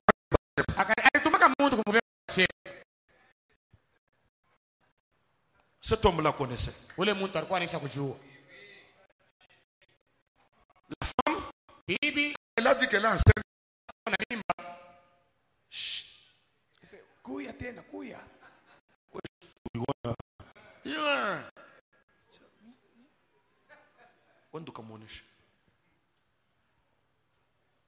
Oh roi, mfalme, j'ai un message. niko na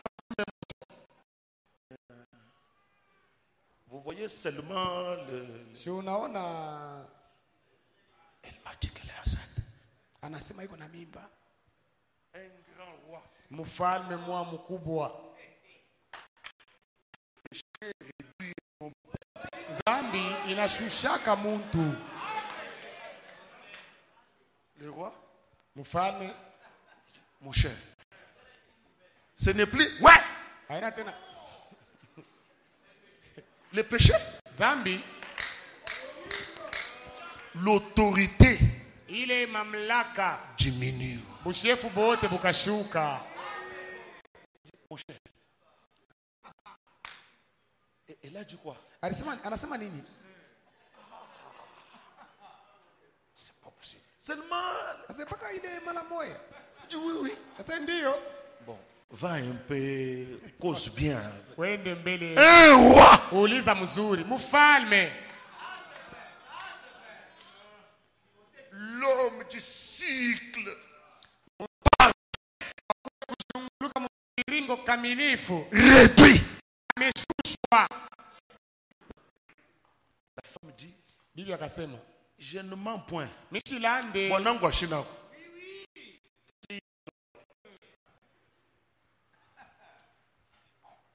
C'est déjà un problème.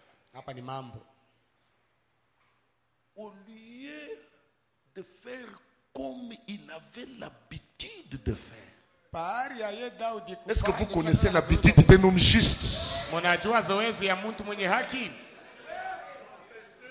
C'est confesser. Ni kukiri. Cette fois-là, il a cherché comment couvrir. Ile mara sasa alitafuta namna gani kufunika ile zambi. Mon frère, je te dis, c'est ça ton erreur. Ndugu yangu mimi nakwambia njoo kosa yako C'est ça ile. ton erreur. Njoo kosa yako. Ne couvre pas la faute. Usifunike nkosa. Ne cherche pas à la couvrir. Usitafute kuifunika. Ne cherche pas à te justifier. Hapana kutafuta kujihesabia. Injuste, c'est celui qui dit la chose telle qu'elle est. Mwenye haki ni ule mtu mwenye kusema mambo paka vile iko. C'est ça injuste. Ndio mwenye haki. Au lieu de faire ça. Baada ya kufanya vile. Maintenant. Sasa. Ce que je dois faire. Ile mimi napaswa kufanya. Bon, va dire à Bathsheba. Wende kumwambia Bathsheba. Nous allons arranger. Tutatengeneza. Je vais faire venir son mari. Nitamuitisha bwana yake Comme akuye. ça, il vient dormir. Pale sasa bwana atakuwa kulala kwake. Et nous allons dire que c'est quand il est passé. Na tutasema ni wakati bwana yake alirudi. Et tout ce qu'il faisait là. Bila vyote anafanya vile. Richo Mungu ako naona. Daudi a oublié d'honorer celui qui a sauvé dans la caverne. Akasahau kuheshimia ule Il a mwenye oublié d'honorer celui qui a fait la propagande de David. Il a oublié d'honorer celui qui a relevé quand son propre père l'avait oublié. Akasahau kuheshimia ule alimheshimu wakati baba yake mwenyewe. Tous les exploits que tu as vu dans ta vie là, ce ne sont pas tes efforts, c'est lui qui l'a fait pour toi et tu dois l'honorer. Mashangao yote leo maisha yako haina nguvu yako ni yeye. Et l'honorer c'est s'appuyer sur sa justice. Amen. Il a oublié tout ça. Akasahau vile vyote. Il a commencé à faire des calculs. Akaanza sasa kufanya boule. Comme ça on va dire c'est lui. Et il y a des femmes ici. Tu tombes dans l'adultère. Au lieu de confesser, tu vas chercher à mentir pour ajouter un deuxième péché.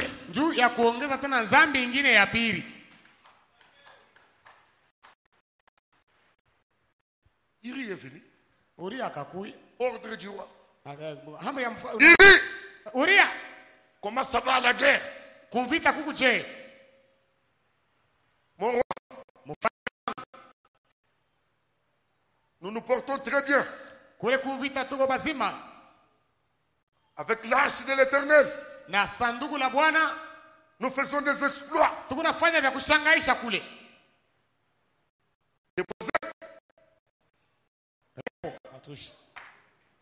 Bon, on va continuer demain. Tu vas d'abord chez toi. Lave-toi les pieds. Dors chez toi. Tu reviens ici demain. À vos ordres, chef. Déposez.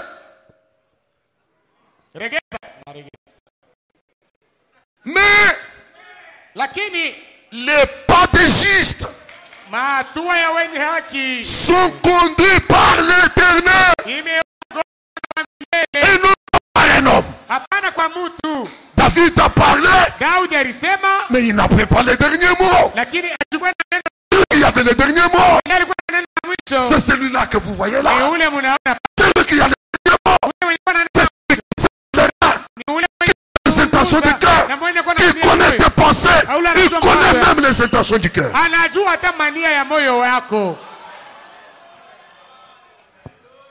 Je m'en vais, chef.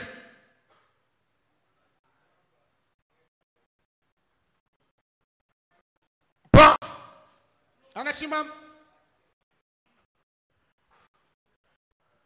Serviteur du roi.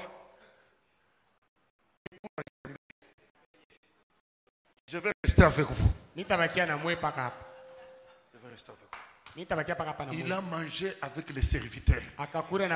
Il a bu avec les serviteurs. Il a dormi avec les serviteurs. Maintenant, les messieurs qui connaissaient la chose,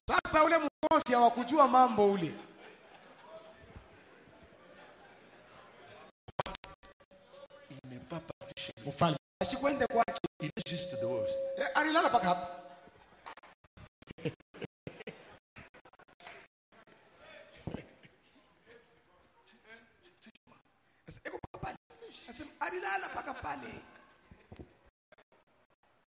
a échoué de dire dans son cœur pour dire à lui, lève-toi.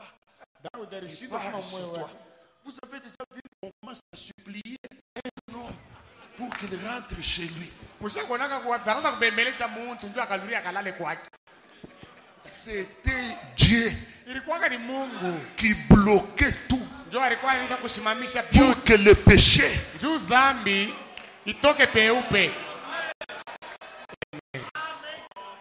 s'il avait confessé lui-même, ce serait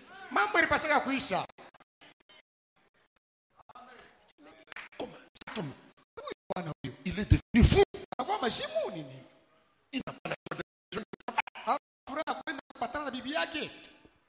le matin, on l'appelle. Le roi te cherche. Uri, comment? Mais je pensais que tu es parti chez toi. Il dit, oh roi, vis éternellement. Ton âme est vivante. Je ne peux pas aller chez moi. Je refuse d'aller chez moi tant que Israël est en guerre. Je me pose la question ce matin.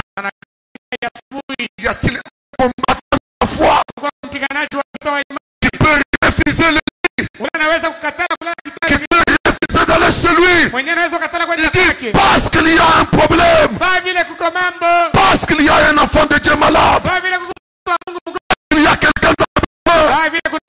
Je vais me priver du lit, je vais prier jusqu'à ce que tu fasses quelque chose. Amen. Et ce que Uri disait à David, c'est David qui devrait le dire. Et en face, Uri lui a dit, je n'irai pas. David diminuait. Il dit, ici, je ne peux pas le dire, je ne peux pas le contredire. Ce qu'il dit là, c'est correct. Ce que je dois faire, c'est négocier avec lui. Alors comment il a réfléchi? Mangeons et buvons à la table du roi. Il reste moi. Oh, j'ai la chance.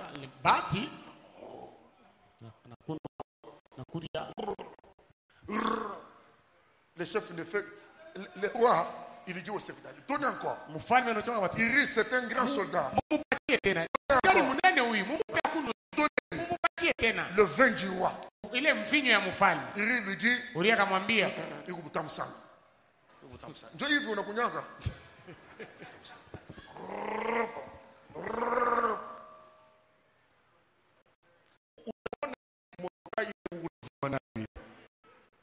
Itakuguia Mumbai. Mangungu yote itakuisha. Si Dieu veut te réduire, mon frère, le péché est une mauvaise chose. Zambi ni kintu kibaya. Le roi a enivré Uri. Maintenant, il dit à Uri, va chez toi. Un homme ivre.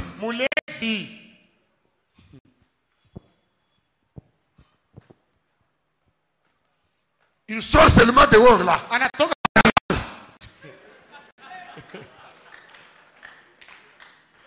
Utangaika na ile mimbu nisho kupatiana hiyo. Haitatoka.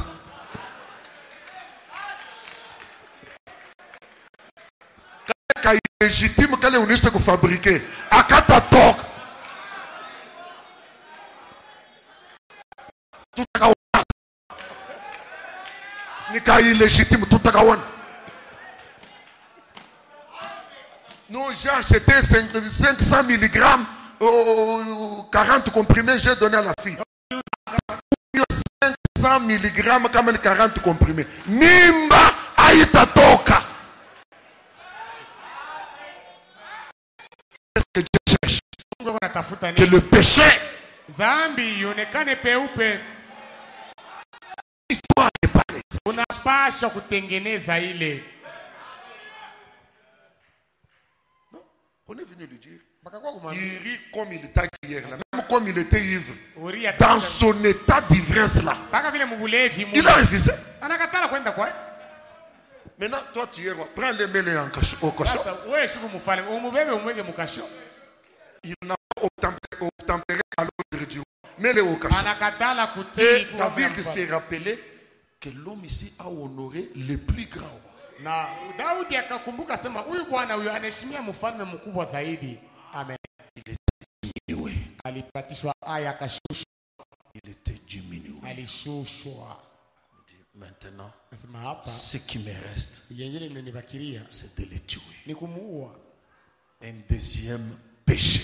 Zambi ingine tena ya pili. En voulant couvrir un péché, zambi qui engendrera un autre. Utazala tena nzambi ingine. Frère Branham dit, quand vous voyez une mouche qui tourne autour d'une chose pourrie, ndugu Branham anasema wakati unaona inzi mwenye kuzunguka pa kitu kia kuoza, si vous n'enlevez pas la pourriture, kuoza ukitoshe, il va appeler d'autres mouches. Ule inzi ataita mainzi mengine. Dans très peu de temps, ça sera un volume de mouches. Wakati tu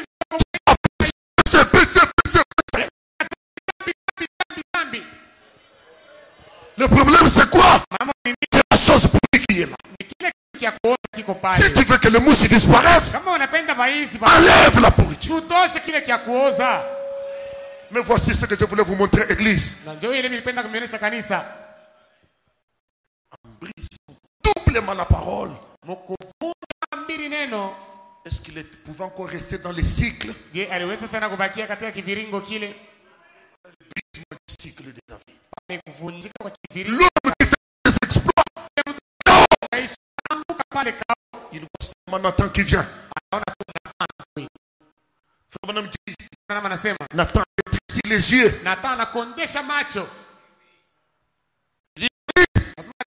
L'homme dont tu as parlé là, qui a volé, qui a pris la brebis du voisin, c'est toi. tous les gars qui étaient autour de toi.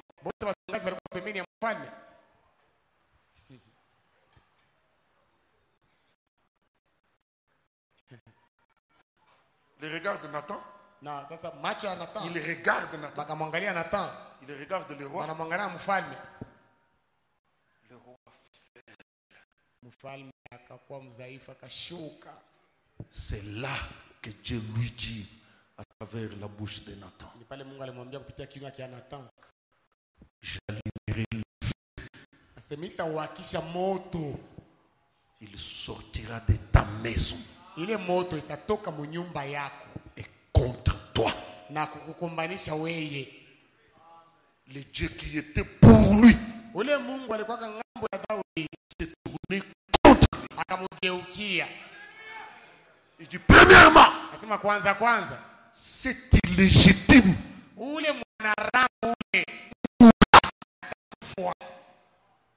Cet enfant-là, ce n'était pas Salomon. La femme de l'adultère, Dieu dit, il mourra. Et la Bible dit, cet enfant-là était devenu graduellement malade, dangereusement malade. Et il est mort. Deuxième punition. Le feu sortira de ta maison. Regardez le vainqueur de Goliath. Le vainqueur de Amalécites. Le vainqueur des Philistins. Le vainqueur de Saül. Je lis pour vous. Les grands vainqueurs. Un héros en Israël. Moussouda. Il dit, fuyons. Toi qui ne recules pas devant les lions, tu commences à fuir devant ton enfant. Toi qui n'as pas eu peur de l'ours, tu t'es battu avec un ours, tu as même tué un ours. Il dit, faisons vite, faisons vite. Ce sont les paroles de David. Faisons vite. Nous n'aurons point de salut devant Absalom. Le malheur va se précipiter sur nous. Le grand vainqueur. Le cycle est brisé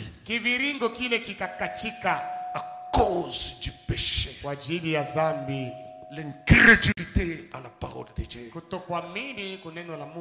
Tu vas fuir même un lézard. Le grand vainqueur fugitif.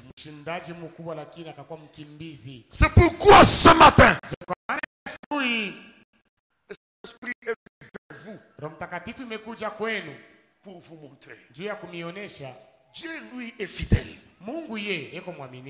Il veille sur toi. Il est capable de t'amener de victoire en victoire. Tout le temps que tu t'accrocheras à sa parole, ira d'exploit en exploit. Mais à la minute tu laisses une petite saleté s'introduire dans la chair, tu fuiras.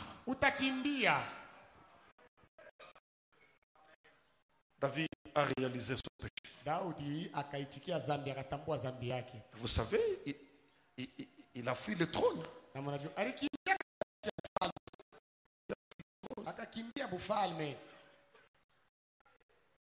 Pendant un temps. Mais avant de fuir,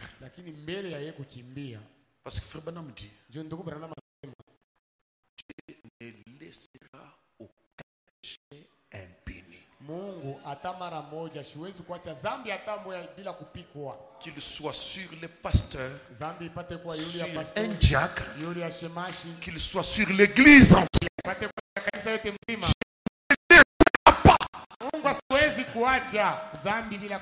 Il devait payer. Daudi alipasha kulipa. David devait payer. Daudi alipasha kulipa. David devait être réduit. Daudi alipasha kushushwa. Quand on lui a parlé, Wakati alisemezanaga naye, la conscience est revenue. Zamiri kamurudia Daudi. Il a dit, Akasema, j'ai péché. Nilifanya zambi. J'ai péché. Nilifanya Ton péché zambi yako est pardonné. imesamelewa. Il a subi la punition.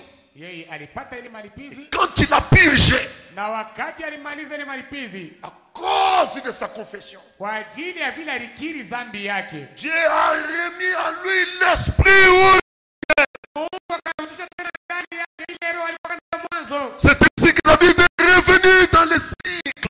Ndio hivi Daudi alirudia tena mkuzunguka mkiviringo. Absalom est mort. Absalom alikufaka. Et David a récupéré le trône. Daudi akarudia pa kiti cha ufalme. Pourquoi tu vas laisser ton trône vide Juu ya nini utaacha kiti Et cha longtemps. ufalme wazi na wakati mrefu en voulant garder un péché non confessé? kuchunga zambi yasio kukiri? C'est ton trône. Ni kiti cha ufalme yako. C'est ta place. Ni fashi yako. Ce sont tes victoires. Ni maushindi yako. Ce sont tes triomphes. Ni maushindi yako. Toi, traîner à longueur. Ya nini huku Pour donner beaucoup de temps au diable. kupatia shetani wakati mrefu? Revenons ce matin. Turudieni hii asubuhi. Revenons au cycle. Turudie mule mkiviringo. Nous vivrons et nous vivrons. Et nous Na tutaishi na tutaishi. nous debout. Tusimame.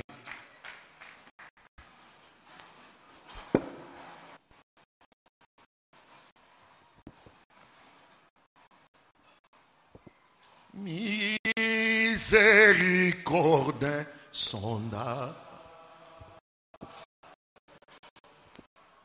Dieu petit tout pardonner. Absurde. Soudra si grand coupable.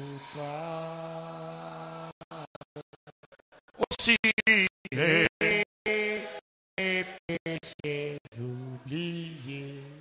oh Jésus, moi je viens à toi. je viens à toi, Que je suis. que je suis, Je viens à toi. toi mon sauveur, Jésus, je viens Seigneur je viens à toi. je viens à toi, Tel que je suis. alléluia. Prends-moi. Qui est un homme juste? Mtu mwenye haki ni nani? C'est celui qui compte sur sa justice Ni yule mwenye kuhesabia yule ya uwaki wa Mungu, en confessant ses péchés à Dieu. mkukiri madhambi yake mbele ya Mungu. Église, tu as un trône Kanisa, una kiti cha ufalme, où tu peux régner. pale unaweza kutawala. N'importe qui va t'écouter. Mtu wowote atakushikia. Les démons t'obéiront. Ademoni atakutii. Le diable aura peur de toi. Shetani atakuogopa. Reviens au cible. Rudia mkiviringo. Oh Jésus, à toi je sais.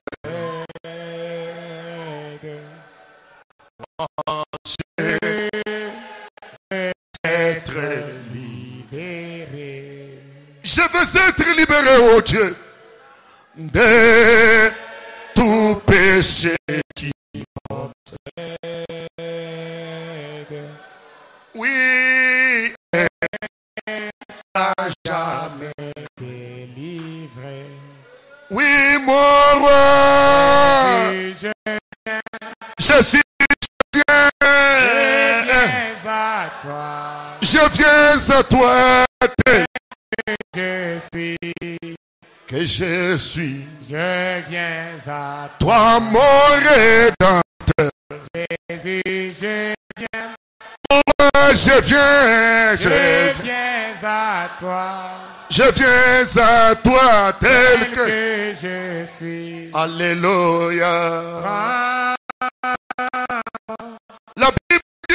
Biblia inasema, si vous entendez ma parole, kama mnasikia neno langu, n'endurcissez pas votre cœur. usifanye moyo wenu mgumu. William Branham dit, William Branham anasema, un péché même non significatif, dhambi hata kama ina ya kawaida, même si c'est quelque chose hata kama ni kitu kadogo, aux yeux de Dieu, kumecho ya Mungu, il reste un péché. inabakia dhambi. Et la seule manière de l'enlever, Na namna mmoja ya c'est kuitoa de le confesser. ni kuisema, Jésus, je viens à toi, tel que je suis. Je viens à toi. Mon roi, je viens à toi, tel que je suis. Prends